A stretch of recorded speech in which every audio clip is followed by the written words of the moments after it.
Welcome back. Dale Earnhardt Jr. is on the pole. The potholes are gone, and we've got to pick ourselves some favorites, and there is nobody better when you're talking the Daytona 500 than USA Today Motorsports writer Gary Graves.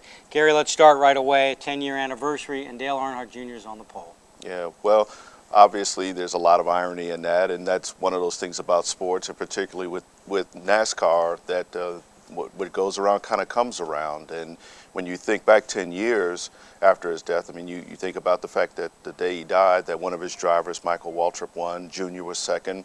Junior comes back, wins the other Daytona race in July, and here we are 10 years later, as everybody's talking about his dad, we're also talking about him being on the pole. So again, that's just one of those ironic things about sports and how NASCAR works. Now, the one thing you and I both have in common, we have a need for speed. Mm-hmm. We're going to go up over 200, you're telling me, because it's all systems go. Yeah. Well, at Daytona, a year after the pothole incident and everything, they resurfaced the track.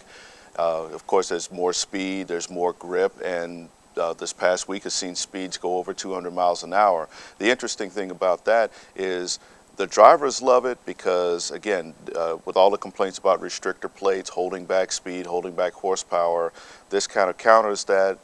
Speeds have gone well over 200 miles an hour. I don't think we're going to get in that Bill Elliott range, close to 210, 211 years ago. But it's a good thing to see on the one hand from the have at it boy standpoint that they brought in last year. But of course, when you're talking about a track at like Daytona, there's a big concern about the big one and whether too much speed is going to be kind of dangerous when you get these cars in these packs. And right now they're talking about 2-car packs, but of course at Daytona, when they start bunching together, there's potential for trouble.